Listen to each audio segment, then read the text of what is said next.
ओम शांति। ईश्वरीय परिवार में आप सभी का फिर से हार्दिक स्वागत है। परमात्मा के श्रीमुख से भागवत सप्ताह के प्रथम दिवस हमने स्वयं को जाना। उन्हीं के श्रीमुख से आज हम उनके बारे में जानेंगे, अर्थात कि खुदा के बारे में जानेंगे। तो आइए सर्वप्रथम तो परमात्मा का हम शुक्रिया अदा करें कि हे परमात्मा, तेरा लाख लाख शुक्रिया जो तुमने हमें इस लायक समझा कि हम तुम्हें पहचान पाएं। परमात्मा के विषय में लोगों की अलग अलग मान्यताएं हैं। हर एक के भगवान इष्ट देव अलग अलग होते हैं। एक घर में यदि 5 व्यक्ति हो ना, तो पांचों के इष्ट अलग अलग हो सकते हैं। आप देखेंगे कि परिवार में एक देव स्थान होगा, परंतु उसमें 5 अलग अलग देवों की फोटो रखी होगी। कोई राम को, कोई अल्लाह को, कोई हनुमान को, कोई कृष्ण को, तो कोई शिव को मानता होगा। सबकी अपनी भावना अलग अलग है। दुनिया में भी तुंडे तुंडे मतिर्भिन्ना होते हैं ना। जितने मुख उतनी ही परमात्मा के विषय में बातें। हम भी तो अब तक कहते आए कि हम एक ही परमपिता परमात्मा की संतान हैं। हम एक स्थान से आए हैं और हम एक ही स्थान पर वापस जाना है। तो फिर परमात्मा के विषय में हमारी मान्यता अलग अलग क्यों है? मान लो एक पिता के 3 पुत्र हैं। तीनों से उनके पिता का नाम, व्यवसाय या निवास पूछा जाए तो हर एक का जवाब एक समान होगा ना। तो फिर परमात्मा के विषय में जब हम आत्माओं से पूछा जाता तो हमारा जवाब अलग अलग क्यों है? सोचिए। अलग अलग जवाब हैं और यही कारण है कि सत्य बात स्पष्ट न होने के कारण कई लोग नास्तिक बन जाते हैं। कई लोगों की ईश्वर में से आस्था खत्म हो जाती है। यदि हर एक से पूछा जाए कि दुनिया में सर्वोच्च हस्ती कौन सी है, तो हर एक का जवाब होगा कि हम जिसे भगवान मानते हैं ना, वो ही सर्वोच्च है। परमात्मा अर्थात परम आत्मा, परम अर्थात सुप्रीम, सुप्रीम तो एक ही होगा ना। तो हर एक का अलग कैसे हो सकता? एक बार तत्वों और देवों के बीच में भी इस बात को लेकर चर्चा हुई। सागर ने कहा कि मैं सबसे महान हूँ। मैं पृथ्वी के 1/3 हिस्से में रहता हूँ। मैं चाहूँ तो पृथ्वी को एक साथ डुबो सकता हूँ। सर्व मनुष्य आत्माएं मुझे सागर देवता कहती है, तो सर्वोच्च मैं हूँ। धरती माता ने कहा, हे सागर, सर्व मनुष्य आत्माएं मुझे धरती माता कहती हैं और अपने आप को सर्वोच्च कहलाने से पहले तुम ये मत भूलो कि तुम्हें आधार मैंने दिया है और आधार देने वाला हमेशा महान कहलाता है। तो इस नाते से महान मैं हुई। तो शेषनाग ने कहा, हे पृथ्वी, दुनिया में ऐसी मान्यता है कि धरती तो शेषनाग के फन पर टिकी हुई है, तो तुम्हारा आश्रयदाता तो मैं हुआ। इस नाते से महान मैं हूँ। तो शंकर जी ने कहा, हे शेषनाग, आपने किसके गले का आधार लिया है? आपको आश्रय देने वाला तो मैं हूँ, तो इस नाते महान मैं हूँ। तो कैलाश पर्वत ने कहा कि आप स्वयं को महान कहलाते हो। हे शंकर जी, आपने तपस्या तो मुझ पर बैठ के की है। आपको आधार मैंने दिया है, इसलिए महान मैं हूँ। हनुमान जी बोले, हे कैलाश पर्वत, आपको मैंने एक ही अपने बाएं हाथ में उठा लिया था, तो आपसे महान तो मैं हुआ ना। तो श्री राम ने कहा, क्या हनुमान जी आप महान हैं? आपने मेरे ही चरणों में आकर तो आश्रय लिया है। आप तो मेरे सेवक हो, तो आपसे महान मैं हूँ। तो श्री कृष्ण कैसे चुप रहते? वो भी बोल उठे, हे राम, एक रावण को खत्म करने के लिए आपने इतने सारे तीर चलाए। आप अपनी एक पत्नी को नहीं संभाल पाए। चंद्रवंशी कहीं के 14 कला वाले हो तुम तो। मैं तो 16 कला संपन्न सूर्यवंशी हूँ। मैं एक चक्र चलाऊं तो एक साथ अनेक असुरों का नाश कर दूं। मैं तो वैकुंठ का नाथ हूँ, वैकुंठ का मालिक हूँ, इसलिए महान मैं हूँ।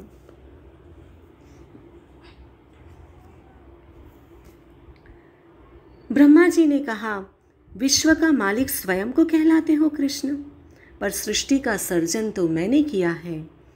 सर्जन करने वाला हमेशा महान होता है और सर्जन मेरे द्वारा हुआ है, इसलिए महान मैं हूँ। तो शिव परमात्मा बोले, खुद को महान कहलाते हो ब्रह्मा, तुमने सृष्टि का सर्जन किया है, पर तुम्हारा सर्जन करने वाला कौन? स्वयं मैंने ब्रह्मा, विष्णु और शंकर का सर्जन किया है। मैं तुम तीनों का रचयिता हूँ, मुझे रचने वाला कोई नहीं। अगर है तो बताओ, है कोई मेरा माता पिता? बताओ। मुझसे ऊंची शक्ति कोई है तो बताओ। न कोई मेरा माता पिता और न कोई मेरा गुरु शिक्षक। मैं ही सर्व का माता पिता गुरु हूँ। मैं निराकार ज्योतिर्बिंदु स्वरूप हूँ। मेरा अपना कोई शरीर नहीं। लोग राम कृष्ण को भगवान मानते हैं, परंतु उनके भी माता पिता हैं, उन्होंने गुरु भी किए, उनका अपना शरीर भी है, उनकी मृत्यु भी हुई। जबकि मैं तो अजन्मा अभोक्ता स्वयंभू हूँ, जन्म मरण के चक्र से न्यारा हूँ। जितनी भी शक्तियाँ हैं, लक्ष्मी, दुर्गा, अम्बा, ये सब भी शिव के द्वारा ही प्रकट होती हैं। इन देवियों के जन्म के विषय में भी कोई स्पष्ट माहिती नहीं है। इन्हें शिव शक्ति ही तो कहा जाता है। तो इस प्रकार देवियों का सर्जन करने वाला भी मैं ही हूँ। मुझे ही देवों का देव, त्रिमूर्ति, महादेव, शिव कहा जाता है। मैं ही समग्र सृष्टि का रचयिता हूँ। तो सुना हम सभी ने, परमात्मा ने स्वयं अपना परिचय दिया कि उसे रचने वाला कोई नहीं, वो निराकार ज्योतिर्बिंदु स्वरूप शिव है। यदि हम सोचें कि भगवान हम, परमात्मा हम उसी को मान सकते हैं जिसे सर्वधर्म की मनुष्य आत्माएं मानती हों, तो इस दृष्टि से भी अगर हम देखें तो राम और कृष्ण को तो केवल हिंदू भाई बहन मानते हैं, अल्लाह को सिर्फ मुसलमान भाई बहन मानते हैं। तो ऐसी कौन सी हस्ती है जिसे सर्वधर्म की आत्माएं मानती हों? तो वो है लाइट, ज्योति स्वरूप परमपिता परमात्मा। वही ज्योति स्वरूप परमात्मा जिसे भारतवासी शिव कहते हैं। भारत में अलग अलग स्थानों पर शिव की यादगार के रूप में शिवलिंग रखा हुआ है। किसी भी छोटे से गांव में भी आप चले जाएं तो गांव के बाहर आपको शिव का मंदिर तो अवश्य मिल जाएगा। मुस्लिम भाई भी मक्का में हज करने के लिए जाते हैं तो वहाँ पर काबा का पत्थर, जिसे वो संगे अस्वद मक्केश्वर कह के बड़े प्यार से चुंबन करते हैं, वो भी किसकी यादगार है? निराकार परमात्मा की ही यादगार है। जापान के मनुष्य ज्योति जलाकर उसके आगे ध्यान लगाते हैं, वो किसकी यादगार है? वो भी लाइट की यादगार है। गुरु नानक ने भी कहा है, परमात्मा अकाल मूरत, अकर्ता, अभोक्ता है। क्राइस्ट ने भी कहा है, गॉड इज़ लाइट। जब प्रत्येक धर्म स्थापक ने यही कहा है कि परमात्मा लाइट स्वरूप है, प्रत्येक ने यही कहा कि हम ईश्वर के मैसेंजर हैं, हम उनका संदेश लेके आए हैं, उन्होंने किसी ने भी खुद को ईश्वर नहीं बताया। तो फिर उन्हें ईश्वर कैसे बताया गया? वो ईश्वर बन कैसे गए? तो वास्तव में दुनिया में यदि आपके ऊपर कभी कोई संकट आ जाए और कोई आपकी मदद कर दे, तो आप क्या कहेंगे? आप यही कहेंगे ना कि आप तो मेरे लिए भगवान के समान हो। ठीक उसी प्रकार धर्म स्थापकों ने भी मनुष्यों को यथार्थ रास्ता बताया, और यही कारण है कि उनके शिष्यों ने और सामान्य लोगों ने भी उन्हें भगवान के रूप में पूजना शुरू कर दिया। धर्मात्मा, देवात्मा, परमात्मा, ये तीन आत्माएं होती हैं। धर्मात्मा अर्थात धर्म का आचरण करने वाली महान आत्माएं, देवात्मा अर्थात दिव्य गुणों से संपन्न दिव्य पुरुष, देवात्मा हो या धर्मात्मा हो, आखिर में तो ये दोनों ही परम पिता परमात्मा की ही संतान हैं। परमात्मा द्वारा बताए हुए गुणों को इन्होंने अपने जीवन में धारण किया और यही कारण है कि धर्मात्मा और देवात्मा सामान्य लोगों के बीच भगवान की तरह ही पूजनीय बन गए, क्योंकि उन्होंने परमात्मा के गुणों को अपने जीवन में धारण किया। पर वास्तव में परमात्मा अर्थात सुप्रीम आत्मा यानी सर्वोच्च तो कोई एक ही होगा, और वो एक है परम आत्मा, परम पिता परमात्मा, निराकार ज्योति स्वरूप शिव, जो देवात्मा और धर्मात्माओं के भी पिता हैं। शिव अर्थात कल्याणकारी। परमात्मा का नाम भी गुणवाचक है। उन्होंने मनुष्यों का कल्याण किया है।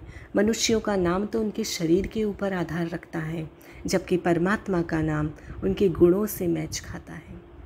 आपने देखा होगा कि दुनिया में कई ऐसे लोग जिनका नाम शांतिलाल है, पर वो अशांत होकर घूमते रहते हैं। उनके जीवन में सिर्फ अशांति होती है। लक्ष्मी बहन, लक्ष्मी का नाम यानी तुरंत हमें समझ में आता है कि लक्ष्मी यानी धन की देवी, परंतु कई ऐसे नाम वाली महिलाएं हैं जिन्हें नाम तो लक्ष्मी है, परंतु उनके जीवन में अत्यंत दरिद्रता है। तो नाम के हिसाब से उनके जीवन में कोई प्राप्ति नहीं, कोई गुण नहीं, परंतु परमात्मा का नाम शिव है। लोग कहते हैं भगवान सुख दुख देने वाला है। वास्तव में परमात्मा सुख दुख नहीं देते, परमात्मा तो सिर्फ सुख का रास्ता बताते हैं। बच्चा चाहे कैसा भी काम करे, अच्छा या खराब, माँ बाप कभी उसे दुख देंगे क्या? नहीं देंगे। तो परमात्मा भी किसी को दुख नहीं देते। दुख तो हम तब पाते हैं जब हम उनकी आज्ञा का उल्लंघन करते हैं। परमात्मा ने भी हमें सुख का रास्ता बताया, जीवन जीने की कला सिखाई। उन्होंने हमें श्रेष्ठ मत दी, और उन्होंने जो मत दी उसी को भागवत सप्ताह कहा जाता है, जो 7 दिन के अंदर दी गई। और यही कारण है नाम हुआ श्रीमद् भागवत सप्ताह, अर्थात श्रेष्ठ मत देने वाली भागवत सप्ताह। पिता पुत्र को सलाह दे कि तुम इसका संग मत करो, इसकी आदतें खराब हैं, तुम इससे दूर रहो, तुम ऐसी आदतों को जीवन में मत अपनाओ। फिर भी यदि पुत्र उस सलाह को न माने तो क्या होगा? वो दुखी होगा ना। भगवान की महिमा है दुख हरता सुख हरता। वो हमेशा हर आत्मा के प्रति शुभ भावना रखते हैं। परमात्मा को हम कई नामों से याद करते हैं। हरि तेरे नाम है हजार। परमात्मा को हम पर दुख भंजक कहते, उसे शरणेश्वर कहते, उसे हम जड़ेश्वर कहते। कोई भूतनाथ कहता तो कोई भोलानाथ कहता। आप कहेंगे इतने सारे नाम, है ना। आप देखेंगे दुनिया में किसी मनुष्य के एक से ज़्यादा कई नाम होते हैं। घर का नाम अलग होगा, ऑफिस का नाम अलग होगा, स्कूल का अलग होगा, मित्र संबंधियों के बीच वो लोग उसे कई अलग नाम से पुकारते होंगे। तो हम सभी तो 6.5 अरब आत्माएं उस एक परमपिता परमात्मा की संतान हैं। हमें परमात्मा से जिस चीज़ की प्राप्ति हुई, हमें जो भावना महसूस हुई, तो हम सभी ने उस हिसाब से उसके अलग अलग नाम रख दिए। परमात्मा ने अपने हर बच्चे के दुखों को दूर किया है, इसलिए उसे पर दुख भंजक कह दिया। उसने अपनी हर प्रकार की आत्मा को, अपने बच्चे को शरण में लिया है, इसीलिए उसे शरणेश्वर भी कह देते हैं। तो परमात्मा का नाम भोलानाथ कैसे पड़ा, इसके विषय में भी एक प्रासंगिक घटना है। एक चोर था जो चोरी करने के लक्ष्य से एक गांव में जाता है, परंतु वो देखता है कि गांव में तो बड़ी रोशनी हो रही है, लोग किसी उत्सव को मनाने में व्यस्त हैं। चोर ने सोचा ये सही मौका नहीं है, अगर मैं गया तो मैं पहचान लिया जाऊंगा। तो वो गांव के बाहर एक खंडहर में जाकर वो सो गया। उसने सोचा कि गांव वाले जब आधी रात हो जाएगी, सभी लोग सो जाएंगे, तब मैं गांव में प्रवेश करूंगा और चोरी कर लूँगा। चोर जिस खंडहर में सोया था उसके पास से एक हाईवे था जहाँ से एक ट्रक निकला। उस ट्रक की लाइट, उसका फॉक्स उस खंडहर में एक मटका लटका हुआ था उसके ऊपर पड़ा। उस फॉक्स से चोर की भी निद्रा खुल गई। चोर ने देखा यहाँ मटका लटका हुआ है। उसने सोचा कि ज़रूर ये कोई खंडहर नहीं परंतु ये गांव के ही किसी व्यक्ति का मकान है और वो व्यक्ति यहाँ पर ताला लगाना भूल गया है। इस मटके में ज़रूर कोई सोना चांदी या कोई मिलकत होगी। वो ये सोच ही रहा था कि हाईवे से एक दूसरा ट्रक निकला और उसकी भी लाइट उस मटके के नीचे रखे हुए एक पत्थर पर पड़ी। चोर ने सोचा ज़रूर ये वो पत्थर है जिस पर चढ़ के इस मटके से सामान निकाला जाता होगा। वास्तव में वो कोई खंडहर नहीं था, न गांव के किसी व्यक्ति का मकान था। वो जगह थी शिव मंदिर। वो मटका जलाधारी थी और जलाधारी के नीचे कोई पत्थर न होकर वो शिवलिंग था। जैसे ही चोर उस शिवलिंग पर चढ़ा तो वहाँ पर एक दिव्य प्रकाश हो गया और एक आवाज़ आई, मांग बच्चे मांग, मैं तुझसे प्रसन्न हूँ। चोर ने इस तरफ उस तरफ चारों तरफ देखा। उसने कहा कि आप कौन हैं और मुझसे प्रसन्न क्यों हैं? मैंने ऐसा कौन सा काम कर दिया? तो शिव परमात्मा बोले कि बच्चे, दुनिया में मेरे बहुत सारे भक्त हैं परंतु तुझसा भक्त मैंने कोई नहीं देखा। लोग तो मुझ पे पानी चढ़ाते, फूल चढ़ाते, फल चढ़ाते, बिली पत्र चढ़ाते, परंतु तुम तो मुझ पे पूरे के पूरे चढ़ गए। मांगो बच्चे मांगो। तो यहाँ स्पष्ट होता है कि भगवान कितना भोला है। यदि दुनिया में हमारे ऊपर या हमसे किसी व्यक्ति का थोड़ा सा हाथ भी लग जाए ना तो तुरंत हम कहेंगे कि थोड़ा ध्यान से बैठिए ना, अच्छे से बैठिए, आपका हाथ मुझे छू रहा है। हमें बुरा लग जाता है। लेकिन परमात्मा ही एक ऐसा पिता है जिसके ऊपर वो चोर पूरा के पूरा चढ़ गया फिर भी और चोरी कर रहा है, फिर भी वो इतना भोला है कि उसने उसके अवगुण नहीं देखे, उसने उसका गुण देखा कि ये मुझ पे पूरा चढ़ गया है और वो इतने प्रसन्न हो गए कि बच्चों ने उसका नाम भोलानाथ ही रख दिया। क्योंकि उनके लिए तो उनका हर बच्चा सर्व आत्माएं समान है। वो सदा शुभ कल्याण की भावना प्रत्येक बच्चे के प्रति रखते हैं और शिव का नाम भी इसी वजह से कर्तव्यवाचक है। परंतु उनका असली नाम शिव है। शिव अर्थात कल्याणकारी, सदा शिव अर्थात सदा कल्याणकारी। उनका अपना शरीर नहीं, वो ज्योतिर्बिंदु स्वरूप, लाइट स्वरूप है। परमात्मा निराकार होने के कारण उनके यादगार के स्वरूप में लोगों ने शिवलिंग बनाकर उनकी पूजा की है। परमात्मा की महिमा भी अपरंपार है। परमात्मा सर्व गुण, सर्व शक्तियों और ज्ञान के सागर हैं।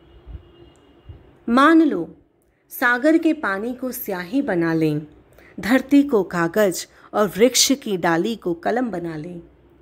विद्या की देवी सरस्वती स्वयं इस धरा पर आकर परमात्मा की महिमा लिखना शुरू कर देना तो वो भी पार न पा सके। परमात्मा की महिमा इतनी अपरंपार है। परमात्मा सुखों के सागर, प्रेम के सागर, आनंद के सागर हैं। परमात्मा की महिमा जितनी अपरंपार है उतना ही उनका कर्तव्य भी दिव्य और अलौकिक है। एक सामान्य देहधारी जिस कर्तव्य को करने में निष्फल हो जाता है ना, परमात्मा स्वयं आकर उस कर्तव्य को पूर्ण करते हैं और वो है राम राज्य की स्थापना। गांधी बापू का भी स्वप्न था। गांधी बापू को तो हम सभी जानते हैं, भारत के राष्ट्रपिता। उनका एक सपना था राम राज्य की स्थापना, परंतु वो साकार नहीं कर पाए। तो उस कर्तव्य को बापू के भी बापू, सर्व मनुष्य आत्माओं के परम पिता परमात्मा स्वयं वर्तमान कलयुग के अंत के समय इस सृष्टि पर आकर पूर्ण कर रहे हैं। एक बार बिरबल ने और अकबर दोनों बैठे हुए थे, तो राजा अकबर ने बिरबल से पूछा, तुम्हारा भगवान ऐसा तो कैसा कि उसे खुद नीचे आना पड़ता है?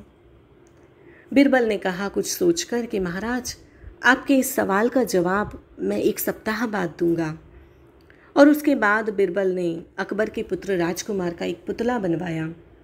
7 दिन बाद अकबर राजा की नज़र पड़ सके, वो देख सके, इस तरह से बिरबल ने राजकुमार का पुतला नदी में फेंकवा दिया। जैसे ही अकबर ने देखा कि राजकुमार डूब रहे हैं, तो अकबर ने किसी को भी आवाज़ न देकर न इधर देखा न उधर देखा, वो नदी में कूद गए। और जब वो नदी से बाहर निकले तो उनके हाथ में राजकुमार नहीं थे, बल्कि राजकुमार का पुतला था। और उन्हें बहुत गुस्सा आया। उन्होंने बिरबल से कहा, बिरबल, मेरे साथ ऐसा मजाक किसने किया? बिरबल ने कहा, महाराज शांत हो जाइए, पहले आप एक सवाल का जवाब दीजिए। इतने सारे सेवक होते हुए आपको नदी में डूबने की क्या ज़रूरत थी? तो राजा अकबर ने कहा, मेरा बच्चा डूब रहा था तो मैं किसी और पर इतना विश्वास कैसे कर सकता? छलांग मैंने खुद लगा दी, मैं ज़्यादा इंतज़ार नहीं कर सका। बिरबल ने कहा, महाराज, हमारे भगवान का भी ऐसा ही है। ये तो मैंने आप ही के सवाल का जवाब दिया है। हमारा भगवान भी ऐसा ही है। बच्चे को जब बचाना हो तो किसी और पे भरोसा नहीं कर सकते हैं। तो उसी प्रकार मेरा पिता है। जब मनुष्य आत्माएं विषय सागर में सर्व मनुष्य आत्माएं डूब रही होती हैं ना, तब वो स्वयं अपने बच्चों को विषय सागर में से निकाल क्षीर सागर में ले जाने के लिए स्वयं इस सृष्टि पर अवतरण करता है। अब यहाँ पर बात आती है कि कई लोग ऐसा भी कह देते हैं कि भगवान ऊपर बैठ के क्या सिर्फ देखता रहता है? दुनिया में इतना दुख होता है, अशांति होती है, वो चुपचाप देखता क्यों रहता है? क्यों इतनी अति हो जाती है तभी वो आता है? वो पहले क्यों नहीं आ जाता? शुरुआत में ही आ जाता हो तो अंत का समय ही उसने क्यों पसंद किया? तो वास्तव में जो सुप्रीम होता है वो तो हमेशा लास्ट में ही आता है। दुनिया में भी आप देखेंगे कि जब 2 घरों के बीच में लड़ाई होती है, किसी बात को लेके मतभेद होता है, तो वो आपस में सुलझाने का पहले प्रयास तो करेंगे। लेकिन जब झगड़ा नहीं सुलझेगा तो क्या होगा? पड़ोसी आएंगे, समाज के लोग इकट्ठा होंगे, फिर भी नहीं हो पाएगा तो किसी वकील से बात की जाएगी, वकील कोर्ट में जाएगा, कोर्ट से हाई कोर्ट में जाएंगे, हाई कोर्ट से सुप्रीम कोर्ट में जाएंगे। तो क्या होता है? परमात्मा का भी ऐसा ही है, वो सुप्रीम है। दुनिया में जब दुख अशांति की शुरुआत हुई तो उन्होंने सर्वप्रथम इब्राहिम को इस सृष्टि पर शांति का संदेश लेके भेजा। फिर भी दुख और अशांति बढ़ती गई। फिर उन्होंने गौतम बुद्ध को भेज दिया। उन्होंने उसके बाद यीशु यानी कि क्राइस्ट को भेजा। बहुत सारे मैसेंजरों को भेजने के बाद भी जब सुख और शांति नहीं मिली तो फिर परमात्मा को स्वयं ही परम धाम छोड़कर इस सृष्टि पर अवतरण करना पड़ा। कई लोग तो ऐसा मानते हैं कि भगवान यहीं पर है। सही बात है, हम भी ऐसा मानते हैं। आप मानते हैं ऐसा? क्या परमात्मा यहीं पर है? अच्छा सोचिए, किसी ऑफिस के अंदर यदि बॉस हाजिर हो तो कर्मचारी व्यवस्थित काम करेंगे? करेंगे। घर में माँ बाप होंगे तो बच्चे तूफान मस्ती करेंगे? नहीं करेंगे। क्या करेंगे? वो बिल्कुल शांति से बैठकर अपना काम करेंगे। माँ बाप हैं तो वो अपनी पढ़ाई करेंगे और एकदम शांति से बैठेंगे। लेकिन जैसे ही माता पिता बाहर जाएंगे तो बच्चे क्या करेंगे? वो लग जाएंगे अपनी मस्ती में, इधर उधर खेलने में, है ना? उसी प्रकार भगवान अगर इस सृष्टि पर, इस धरती पर हाजिर हो तो यहाँ दुख और अशांति की परिस्थिति खड़ी ही ना हो। गीता शास्त्र में भी तो लिखा है ना, यदा यदा ही धर्मस्य ग्लानिर्भवति भारत। जब जब धर्म की अति से अति ग्लानि हो जाती है तो अनेक धर्मों का नाश कर एक धर्म की स्थापना के लिए परमात्मा इस सृष्टि पर अवतरण करते हैं। तो इस प्रकार परमात्मा हमेशा के लिए इस धरती पर नहीं होते। जब हम पुकारते हैं, जब हम दुख अशांति से घिर जाते हैं, हम कहते हैं हे भगवान, पुकारते हैं ना, कहाँ देखते हैं? ऊपर। यानी कि हमें ये पता है कि परमात्मा यहाँ नहीं है, वो ऊपर है। जब चार मित्र बात कर रहे होते हैं और जब किसी को अपनी बात सिद्ध करनी होती है तो वो क्या कहेगा कि ये तो मैं जानूं और मेरा ऊपर वाला जाने। यही कहते हैं ना, वो ये तो नहीं कहते कि मैं जानूं और तू जाने, वो ये कहते कि परमात्मा जाने, ऊपर वाला जाने। कहाँ नजर गई? ऊपर नजर गई। तो जितने भी धर्म स्थापक हैं उन्होंने भी इशारा कहाँ किया है? ऊपर की तरफ। आप देखेंगे गौतम बुद्ध, उनकी भी उंगली ऊपर है। साईं बाबा, उन्होंने भी कहा सबका मालिक एक है। गुरु नानक, उनकी भी उंगली ऊपर है। किसी भी धर्म स्थापक ने खुद को परमात्मा नहीं कहा और हर एक ने परमात्मा का दिया हुआ संदेश ही सुनाया। उन सभी ने कहा हम परमात्मा के मैसेंजर हैं। तो वास्तव में परमात्मा एक है, सर्वोच्च है, ज्योतिर्बिंदु लाइट स्वरूप है। वो यहाँ नहीं है, लेकिन जब हम उसे पुकारते हैं, दुख अशांति बढ़ जाती है, तब वो परम धाम छोड़कर इस धरा पर आता है। परमात्मा परम धाम का निवासी है, ब्रह्मांड का निवासी है। इसीलिए तो कहते हैं पार ब्रह्म परमेश्वर, यानी ब्रह्म तत्व से भी परे रहता है परम ईश्वर, परमेश्वर। कई लोग कहते हैं कि परमात्मा सभी के अंदर है। क्या ये बात सही है? सब कहते हैं परमात्मा का अंश हम सबके अंदर है, हम सब में परमात्मा समाया हुआ है। पर वास्तव में सर्व आत्माएं परमात्मा की संतान हैं। वो परमात्मा का वंश तो कही जा सकती है, वो परमात्मा का अंश नहीं कही जा सकती। देखिए, हमने अपने प्रथम अध्याय में भी परिचय प्राप्त किया था आत्मा का। आत्मा सूक्ष्म से सूक्ष्म है, अजर अमर अविनाशी है, अखंड है, उसका खंड नहीं होता। तो परमात्मा भी अखंडित है, अजर है, अमर है, अविनाशी है। तो परमात्मा का खंड जब नहीं हो सकता तो हम उसे अपना टुकड़ा कैसे कह सकते हैं कि हम उसका टुकड़ा हैं? अंश तो उसी को कहेंगे ना, जो किसी में से जिसका कोई भाग किया जाता हो। तो हम परमात्मा के अंश नहीं, परंतु क्या है? संतान होने के नाते हम परमात्मा का वंश हैं। हम सभी में परमात्मा का कोई ना कोई गुण रहा हुआ है। आप देखेंगे यदि बिल्ली और कुत्ते में भी भगवान हो और जब बिल्ली घर में दूध पी जाती है तो क्या हम ये कह के खुश होते हैं कि भगवान हमारे घर पर आए और उन्होंने भोग लगा के गए? क्या हम उस दूध को भगवान का प्रसाद समझकर स्वीकार करते हैं? नहीं करते ना। हम क्या करते हैं? उसे फैला देते हैं। अगर हमारे घर पर कुत्ता आ जाए तो हम ऐसा तो नहीं कहते कि हमारे घर पर भगवान आए हैं, आओ दर्शन करने आओ। तो इस प्रकार से आप देखेंगे, आप सोचेंगे कि भगवान यानी कि परमात्मा का अंश हम सबके अंदर नहीं, परंतु उसका गुण हम सबके अंदर हो सकता है। कई लोग कहते हैं कि परमात्मा हम सबके अंदर है, वो दिखाई नहीं देता है, वो है तो हमारे अंदर ही। इस बात को भी अगर मान लिया जाए तो सोचिए कि दूध के अंदर यदि आप शक्कर मिलाएं, शक्कर दिखाई नहीं देगी, वो घुल जाएगी, उसे दूध से अलग भी नहीं कर पाएंगे। लेकिन दूध मीठा तो होगा ना, कि नहीं होगा? मीठा होगा। तो जिस प्रकार शक्कर का गुण दूध के अंदर आ गया, तो यदि परमात्मा का अंश हम सब में हो तो हम सब में से प्रेम, सुख, पवित्रता, ये गुण कहाँ गए? ये गुण हमारे अंदर प्रत्यक्ष होने चाहिए ना। तो आज से हम स्वयं को आत्मा समझ उस परम पिता परमात्मा को याद कर उस गुणों के सागर से, प्रेम के सागर से उस प्रेम को, गुण को, शक्तियों को अपने अंदर अर्जित करें। अगर परमात्मा हम सबके अंदर होता तो हम ये नहीं कहते मंदिर में जाकर अखियाँ हरि दर्शन की प्यासी, है ना। तो परमात्मा अलग है और आत्मा अलग है, दोनों ही अखंड हैं, दोनों ही अविनाशी हैं, दोनों ही अजर हैं, दोनों ही अमर हैं।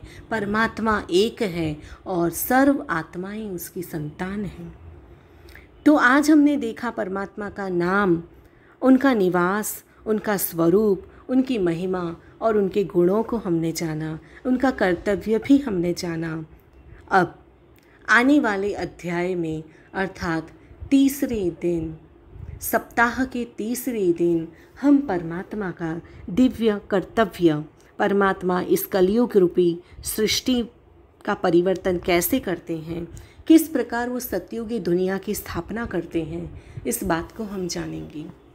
लेकिन हम में से कई लोग हैं, उन सबको आज एक सवाल सता रहा होगा कि इतनी सारी बातें बताई कि परमात्मा धरा पर आ गया, उसने अपना परिचय दे दिया, तो कैसे हम इस बात को विश्वास कर लें। अच्छा, हम धर्म में, शास्त्रों में तो विश्वास करते हैं, है ना। तो वहीं से हम एक सवाल उठाते हैं। महाभारत में गुरु द्रोणाचार्य और 5 पांडवों के विषय में तो हम सभी जानते हैं। गुरु द्रोणाचार्य ने एक बार 5 पांडवों को वन में भेजा, कहा लकड़ियाँ ले आओ, पानी ले आओ, घास ले आओ, अलग अलग कार्य के लिए भेजा। 5 पांडव अलग अलग दिशा में गए। एक पांडव ने देखा कि एक गाय अपने बछड़े का दूध पी रही थी। उसने सोचा, ऐसा कैसे हो सकता कि माता अपने बच्चे का दूध पिए। दूसरे पांडव ने देखा कि 3 कुएं बने हुए हैं पास पास में, एक कुएं का पानी तीसरे कुएं में आ रहा है और जा रहा है, परंतु दूसरा कुआं बिल्कुल सूखा हुआ है, बीच वाला कुआं सूखा हुआ है। ऐसा कैसे हो सकता है।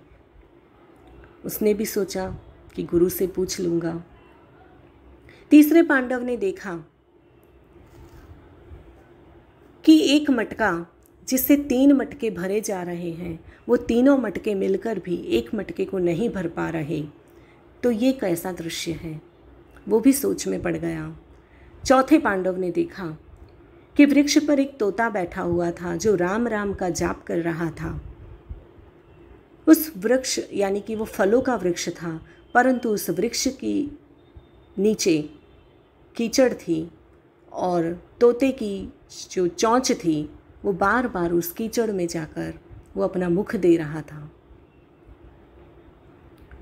पांडव ने सोचा गुरु द्रोण से पूछा जाएगा, हम उनसे पूछेंगे कि ये सारा माजरा क्या है। 5वें पांडव ने देखा कि पानी की नदी बह रही थी और कुछ लोग उसके पास में बैठकर उस पानी को पैकेट में पैक कर रहे थे, बांध रहे थे।